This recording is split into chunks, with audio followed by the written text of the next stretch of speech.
Hello, this is Community Unity Now, the D Tycoon Show. This is Bill Morton, President of the Rogers Park Chamber of Commerce. I am Trudy Leong, Administrator of the Rogers Park Chamber of Commerce. Our very, very special guest today is Ervin Eliud. He is an artist and historic preservationist. Welcome, Ervin. Thank you for having me, Trudy. Nice to have you here. Okay, well, first of all, please explain to the audience what a historic preservationist is.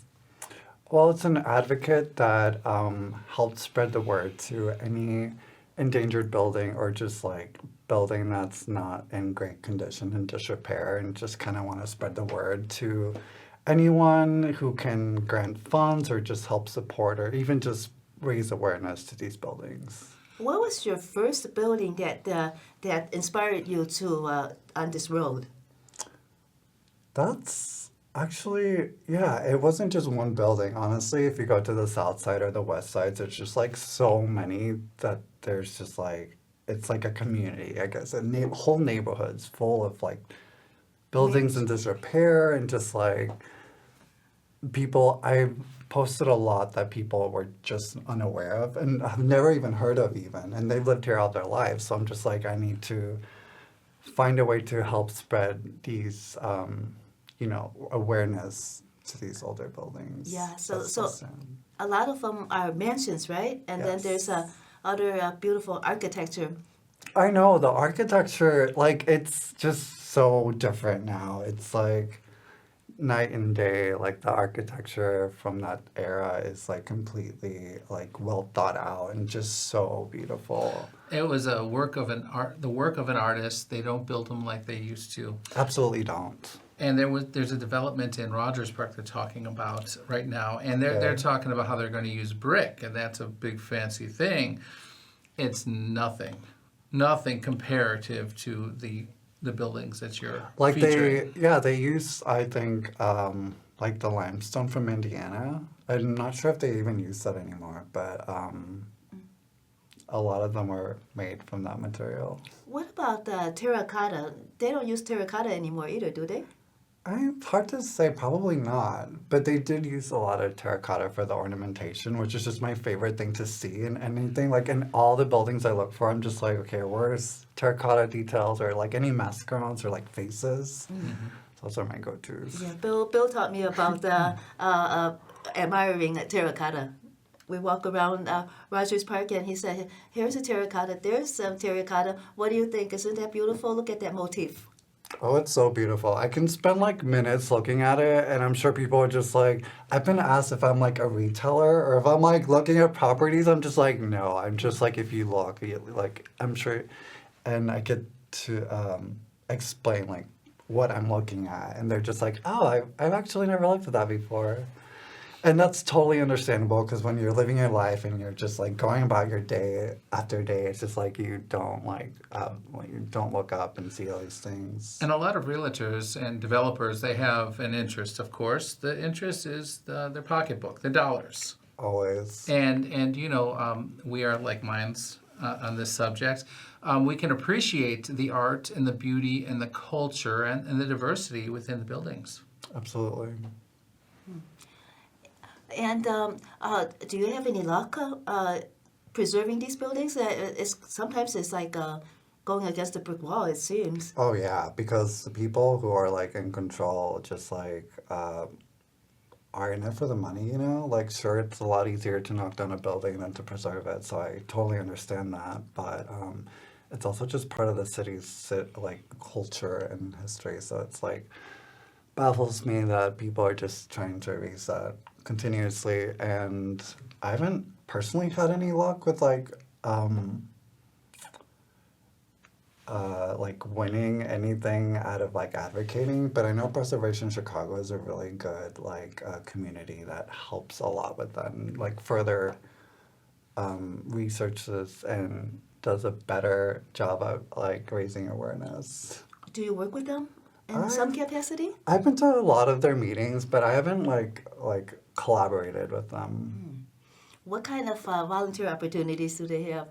You're really, really busy. Even if they had volunteer opportunities, we don't know if you could do anything. But what kind What do they have volunteer opportunities? I have no idea. Oh. I mean, the only thing I could think of that I would be able to do is just like help them like raise awareness, like I said, to these southern and western buildings that no one even knows about. And you document them. I have to because, okay, so when I first moved here, I was obviously like taken aback by all the architecture and just everything because I'm from Texas. Like they don't, like where I grew up, they don't have any of this architecture. So when I moved here, I was like starting to notice that a lot of the buildings that I like saw when I first moved were gone. So I was like, okay, I need to just start taking pictures so I can like remember how it was when I first moved here, and it kind of just started from there. So one of the buildings that we spoke about earlier, and I've seen on your feed, is the original, not the one we know, the original Sears Tower. Yes, the Sears and Roebuck that used to be like a whole community like building, and that one tower is just the only thing that's left over from the whole area. I think that's insane that they even left that there. So this was their worldwide headquarters before they built the Sears Tower, and it was a tower, a Sears Tower, and it was one of the taller structures for its time, and they really did it up with the Sears Tower afterwards. So I'm in the dark about that. Did some part of the Sears Tower get taken down? It was the original headquarters Oh, okay. And it's not there anymore? in the city of Chicago, and the building still remains. There's just like the tower left over, and I think I think a school owns it. Forget which one, but they own the whole tower and they rent out the top like area for events. So it's still being used, just not for Sears. Well, yes. So when you document these buildings, do you post on Facebook, and where else do you post? I just post on Facebook. I've developed a great community with everyone there. Everyone there is either from Chicago or have lived here at some point, so they all have their stories and opinions and their inputs about things that I might not know or someone else might not know. So it's good to have that input and community, honestly. And I saw you did things around the Water Tower Place. What are some of your favorite locations? My favorite locations are the ones that people mostly don't know about. So like anything from the south side or the west side, it's just like there's a lot of furniture stores on the west side with like very intricate facades. So I kind of I really like looking for stuff like that. And it, yeah, there's just a few. I like don't know every particular building's name, but south and west sides are my favorites to seek out these particular buildings. Do you try to go inside to take a look? Sometimes I will like be like, okay, how much trouble can I get if I like go into this building? Because some of them are abandoned, but mostly I just admire from the outside. And there have been times where I do sneak in and I'm just like, okay, what's in here? Don't take anything, I don't break anything. I just want to see if there's any of the original interior left and kind of just explore. But mostly just admire from the outside. That's a real curiosity, urban spelunking, photo documenting, art, and exploration in general. Yeah, there's a lot, and now that it's warming up again, I'm looking forward to like further exploring the south and west sides. I was actually looking into apartments in New York, actually, and I was like, okay, I love Chicago and the history here and the architecture, but the architecture and the history in New York is like so much older. So I was looking into apartments there, but we actually found one here where I was like, okay, it's an Italianate facade, like beautiful 1898, 3-story building, and it's just like, it's so beautiful because we've never lived in a building from the 1800s. So it's just like, this is like something I've always wanted. And it's got a lot of the original interior. So it was just like, okay, I might just stay around in Chicago for a while longer. When I first moved to Rogers Park, I wasn't used to these older buildings, these tall ceilings, these fireplace mantles, Yes. these clawfoot tubs, Cool. those black and white tiles in the bathroom floor or in the vestibules, in the foyers. It's really something. And also the ornate ornamentation sometimes along the roof. They used to have those pots, and I think the city made them get rid of the pots. They were on top of all of the. I don't know if you've seen any, but Like floral pots? yeah, Oh. yeah, there were like these urns on top of these buildings. And when I had the Adelphi Theater, and I was renovating that for 2.5 years, the pots were gone, and then they had these little holes filled with cement where all of these lights lined up Oh. the edges of the theater. It was a 1917 vaudeville theater to start out with, so it was really great for exploring. That's cool. That's unfortunate that they got rid of those lights like that. And they got rid of the entire building, and as well as the Granada Theater, which was a movie palace, and all of the others, pretty much, almost. So, what's different between New York architecture and Chicago? If this odor in New York, it must be very historic and beautiful too, or not? As not with the Chicago flavor. Definitely different flavors. Oh. But I mean, I've only been to New York a few times. It's definitely just a lot more crowded there, it seemed. Mm-hmm. The public transit didn't make any sense to me, but I'm always willing to learn it.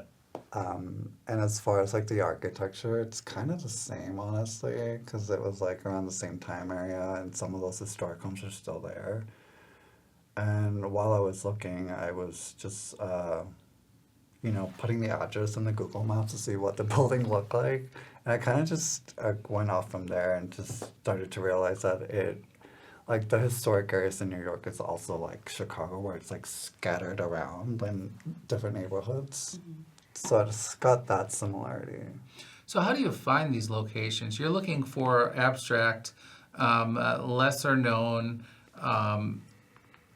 maybe not so well taken care of or abandoned structures from the 1800s and the early 1900s. So how do you choose? I don't. I would say it chooses me. I'm like a drawn to that energy, I guess. And it kind of just, I could be driving just randomly and I will come up across this beautiful Queen Anne home that's been beautifully restored. And then I'll go further into it and down the road and I'll see other homes that are either abandoned or in disrepair or just like renovated beautifully. So I'm really just like randomly following a path of my own and just kind of seeing what's there. So there's this tower that you took photos of. I think it's near Cicero. Hawthorne Heights. Okay. Yeah. Tell us Hawthorne about Heights. that. Well, that also was a community of like employment, just like the Roebuck and Sears. I don't remember the dates that well, but I do know that it was also once a thriving industrial community, and the tower itself is the only thing that's left from the entire thing. And I actually went in that tower and got to explore the interior and went all the way up to the tower, which I think was 8 stories high, and got to go up to the turrets, and it was a great, amazing view of the skyline. Could see all around you. It was insane. And it was really scary because the ladder going up to the turret was like very not grounded. So I kind of just had to like go for it and be like, okay, I just got to do this.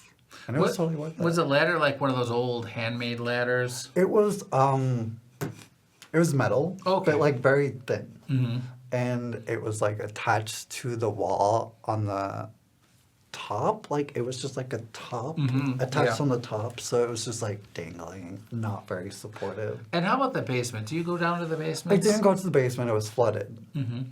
It was flooded, and You didn't go for a swim. I didn't go for a swim. I'm not a good swimmer, but yeah, I also wasn't interested in going to the basement. Honestly, I was more interested in reaching the top and like seeing what was in each floor. Have you ever been to the Uptown Theater Uptown Theater. over by Lawrence and Broadway? I haven't been inside. Wait, I'm not the. Yeah, it's across the street from the bank building. Yes, it's around there. But it's right next to the Green Mill. Yes. Left side or right side of the Green Mile? That would be the left side. Well, if you're Yes. facing it, it'll be on the right, but it'll be on the left side of the Green Mill. Yes. Okay. I think that was one of the locations that you could visit at last year's Chicago Architecture Open House. okay. That's how I got to go inside. And do you appreciate like a Frank Lloyd Wright or not Absolutely. so much? Yes. Okay. Absolutely. There's a couple Frank Lloyd Wrights in Rogers Park, right? There's a few in Oak Park. I know his home office is there. Definitely have a lot of Frank Lloyd Wright fans in my community on Facebook, so it's really fun to find these places like the Isidore House. I don't know if you know that, not that one, but that one's a really good Frank Lloyd Wright house if you don't know it. Where is that one located? I don't know. I want to say it was in, let's see, what's the neighborhood before Bronzeville? It's like somewhere south. I would have to look it up, but Isidore House had like really beautiful angelic like figures across the frieze and the facade itself. You could just, well, first of all, you can tell it's a Frank Lloyd Wright when you drive by it, but when you like stop and take in the details, you like see so much more. And yeah, the Isidore House is a Frank Lloyd Wright favorite of mine. Interesting fact about Frank Lloyd Wright is that, well, two, I guess. One, the doorway is never where you expect it to be. It's never in the front. He always hides the front the front entrance. That's his style. And two, the roofs, he's got multiple, like they're like platforms, and they tend to have water leakage issues. So it's a lot of maintenance going on with that. In Rogers Park, we have the Emil Bach House. Which was just donated to Loyola University, Chicago. And then we also have one, I think that was built by one of his students. That was built by one of his students down the street. Okay. When you go to these buildings and you see that they're kind of decrepit, do you notice like what part of an old building has the most damage? Is it like water damage on lower floors or the roof? What part of an old building gets old first? I was gonna say, yeah, you're probably right. It's like the interior, because I know a lot of people mention mold and there's a lot of water damage. So like the interior is probably the worst that needs to be taken care of first, probably. So when you enter them at any point, do you smell the mold? Oh yeah. Oh. Have you gotten sick from the mold? Have you seen like, have you gotten sick from like, you can't tell if you've gotten the lead. That's what they say. That's horrifying. You cannot tell. It doesn't smell a certain way, and there's no way to tell without the lead test, which I would suggest maybe we all get. Start carrying them around. Yeah, because every old building before 1976 or 78 has got the lead in it. And unless you totally gut it, it has the lead in it somewhere. So everybody should actually get tested, I'd suggest. But especially us urban explorers should definitely get tested for that. Or just wear masks, maybe. Even. Yeah. Something. Have you? What's the craziest thing you found in one of these buildings, be it abandoned or not? One time I thought there was a homeless person in one, and it totally psyched me out because I was not expecting it, and I have never like had that confrontation. So it was just like, okay, I need to stay away from that area, but also maybe I should leave. But as far as finding anything, I've never found anything. just that one person one time. What about rats? No rats. Oh, okay. How about pigeons? Wow. Maybe the mold. They feel that the mold is so pervasive that even pigeons and rats avoid it. Or maybe it was just the time of day too. And it was also raining that day I went in that building. Wow, that's really very interesting. So, are you going to publish a book at some point in time? Are you going to make this a career at some point in time? Are you going to do something with your works? Because you're not now.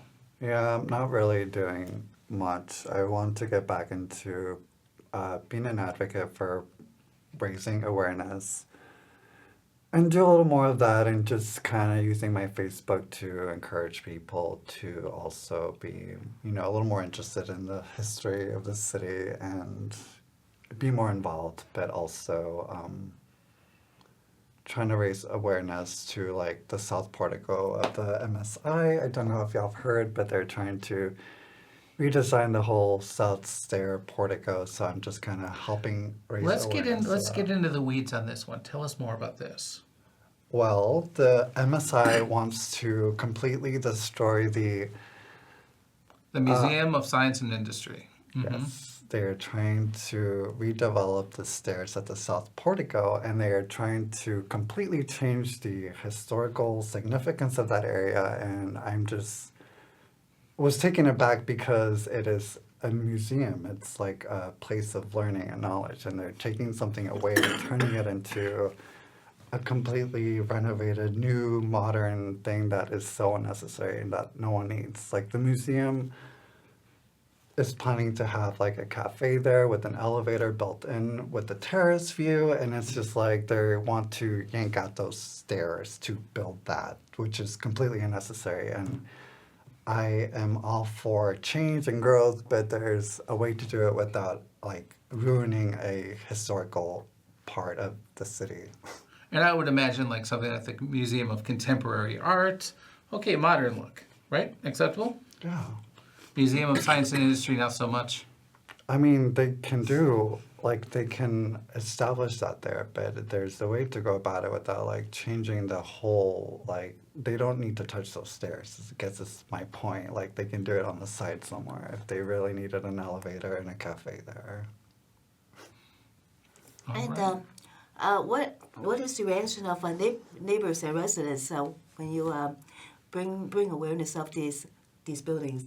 They mostly don't know about it. They're mostly like, oh, I've never heard of this building, or, oh, I didn't even know, like, Greystone West was a neighborhood that a lot of people weren't aware that was there. So I'm just like, yeah, it's there, and there's a lot of beautiful homes there. But mostly just people aren't aware. And I guess that's where I come in.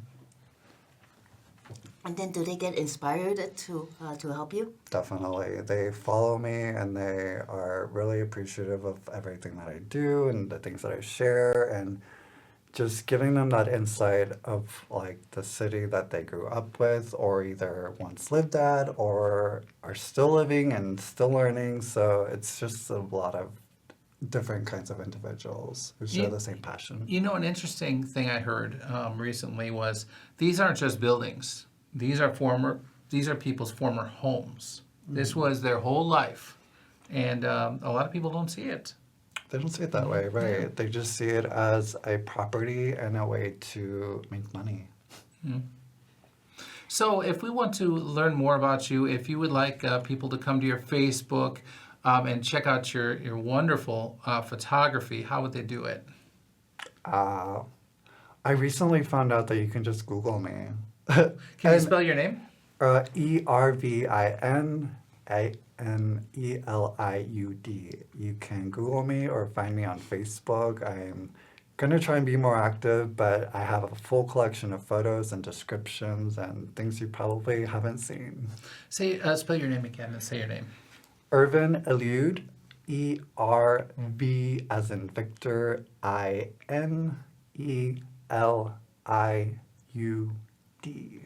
And I would suggest following this one right here.